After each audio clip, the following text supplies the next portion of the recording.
ನೋಡಿ ಈಗ ಬೇಳೆ ಸುರಿತಾ ಇದ್ದಾರೆ.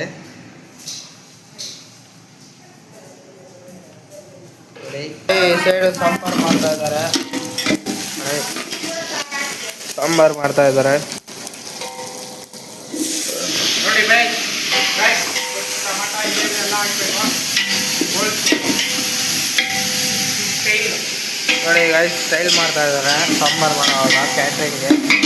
ಹಾಕ್ಬೇಕು. ಮತ್ತೆ ಸ್ಪೂನು, ಟೇಬಲ್ ಸ್ಪೂನು,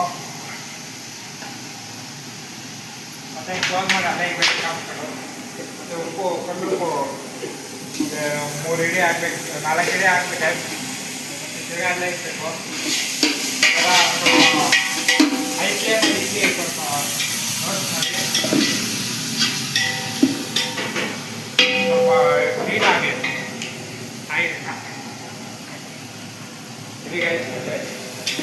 ಇನ್ನೇನು ಹಾಕೋದ ಉಪ್ಪು ರುಬ್ಕೊಂಡಿರೋದು ಅವಾಗೆ ಬೇಯಿಸಿರೋದು ಹಾಕ್ಬೇಕು. ನೋಡಿ ಗೈಸ್ ಈ ಥರ. ಮತ್ತೆ ಇಲ್ಲಿ ಬಿಸಿನೀರು ಇರುತ್ತೆ. ಫಸ್ಟು ಇದನ್ನು ಹಾಕ್ಕೊಂಡು ಸ್ವಲ್ಪ ತೊಗೊಂಡು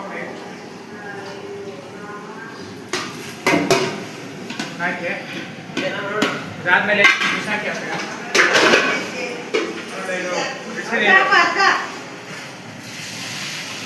ಬಿಸಿ ನೀರು ಅರ್ಧ ಹಾಕ್ತಾ ಇದ್ದಾರೆ. ಮತ್ತೆ ತಿರ್ಗಾ ಅಲ್ಲೇ ಕರಿಬೇಳೆ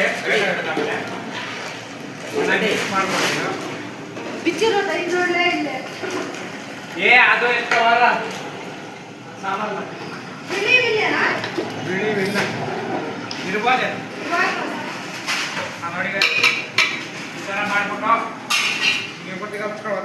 ಮಾಡಿದ್ದಾರೆ. ನೋಡಿ ನಮ್ಮ ಅಮ್ಮನೇ ಮಾಡಿರೋದು ಮುದ್ದೆ ಮಾಡ್ತಾ ಇದ್ದಾರೆ. ನೋಡಿ ರೈಸ್ ಇದು ರೈಸ್ ಎತ್ಕೊಂಡ್ಬರ್ತಾ ಇದ್ದಾರೆ. ಮೇಲಕ್ಕೆ ತಗೊಂಡು ನೋಡಿ ರೈಸು ಬಿಸಿ ಬಿಸಿ ರೈಸು ಇದು ತೋರ್ಸಮ್ಮ. ನೋಡಿ ಇದಕ್ಕೆ ಬೇಳೆ ಸಾರು ಚಳಿದಲ್ಲಿ ತಿನ್ನಿರಿ. ನೋಡಿ